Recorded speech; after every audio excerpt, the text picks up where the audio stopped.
That's your turn. I think, I don't know, but from the experience, by the way, I'm Mel Dizalem. I'm helping architects with the PPI monitoring of partnership relationship.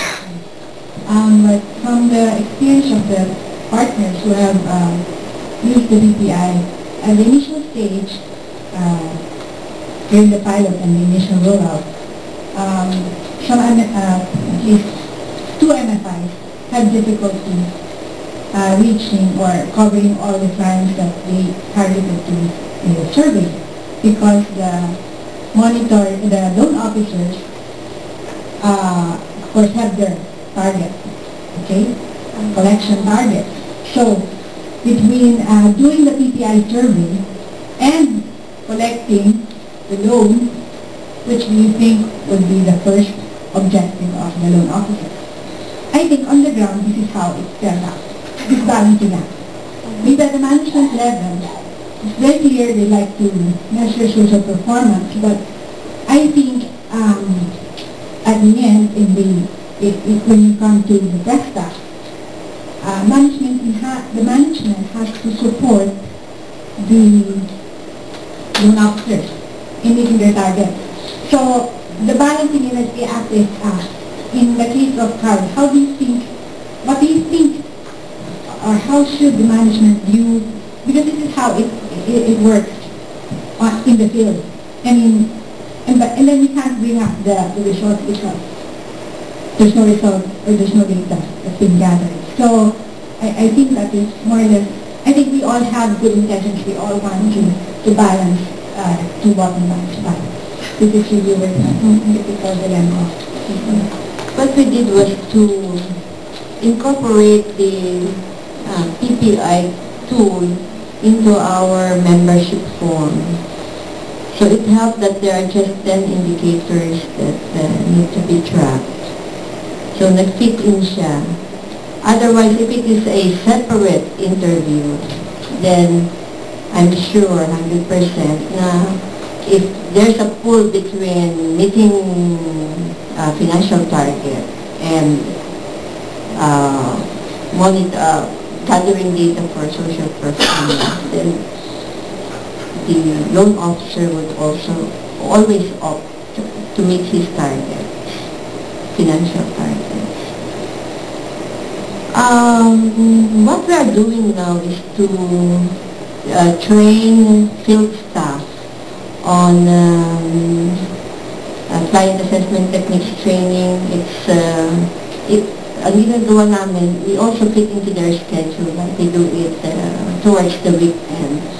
1.5 days classroom training on one or two tools, one quantitative, one qualitative. And then they go back to the field, collect the data, and then we gather again the following weekend and interactively analyze what they have collected. Maganda yung the result is good because the feedback was that loan officers were saying that, oh, I've been talking to Nanay for so long every week, but it's only now that I can empathize with her situation because the training or the in-depth data collection supported him a chance to really talk about the lives of the Nanays. So our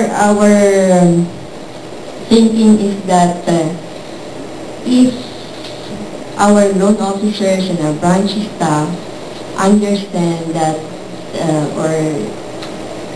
through the training that data collection to understand our clients better, to help them better deliver service, better improve to improve the program. And if they consider it not as a burden, but something of value to their work, then they will do it without complaint.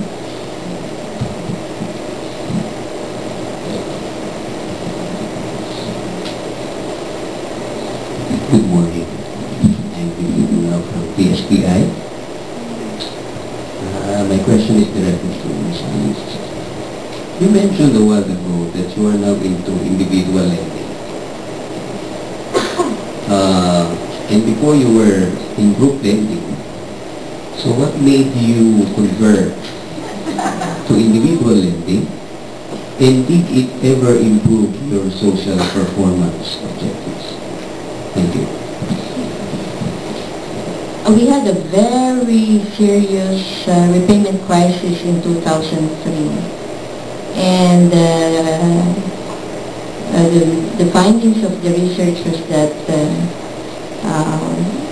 there was a group accountability is a threshold. Like for instance, mothers would be only will be willing to pay for another person's loan only up to a certain point. Kasi sa isang center, there are heterogeneous. Some are already there for 1 year, some are for 5 years, some are for 10 years. So, iba't iba yung sizes ng loan nila. So, would you expect somebody who has a loan of 5,000 na mag-contribute for somebody na ang loan ay 20,000 kaya? So, kabit-kabit yung reason. Like, yung iba, tinamad na rin magbayad, mag-attend ng center meeting because of dispatching. So, isa rin yung reason for a lot of client exodus. So, yung tingin namin yung ASIA model, bakit very fast yung expansion niya. So, that's, hindi, resulta rin yung monitoring namin kung ano ba yung what's happening to our clients. Bakit nagkakaroon ng repayment problem, bakit nagkakaroon ng dissatisfaction with the program. Kasi, when we were deciding whether to use the Progress Out of Poverty Index as a targeting tool, ang naisip namin, ano ba mas mabuti? Talagang mag-set kami ng cut-off na, o sige, ang ita-target lang natin ay yung talagang moderately poor lang, like ang score hanggang 44 for instance. And if the client goes beyond, yung kanyang poverty score is more than that, i-exclude na namin siya. Pero ang nakita namin kasi, it will hinder our expansion. Kasi as we found out, hindi lang naman loan ang kailangan ng mga clients eh. Like katulad namin, may rural bank, so we can accept deposits from the public. So people are not intimidated to come out to our bank kasi we accept as low as 200 pesos for opening an account. Yun din, we're providing microinsurance. So, ang bangko, dahil siya ay madali nang matrack yung dahil may MIS, also accept people who do not want to take a loan, who do not want to save, but who only want to avail of microinsurance. So, yung aming expansion is fueled by this,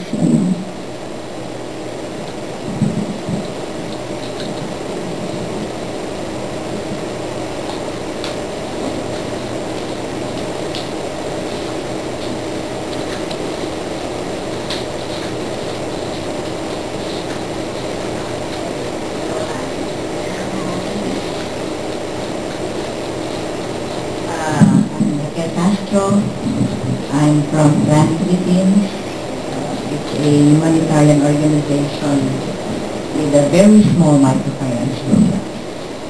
But nonetheless, I think we are, I'm happy to note that I just came from a regional meeting of microfinance advisors of plan in Asia, and we have decided to roll out the PPI among our countries with microfinance operation or program. Now, coming from that meeting, I have a few questions, both for Annie and for Happy. Knowing that Happy here is the main proponent of PPI. We're in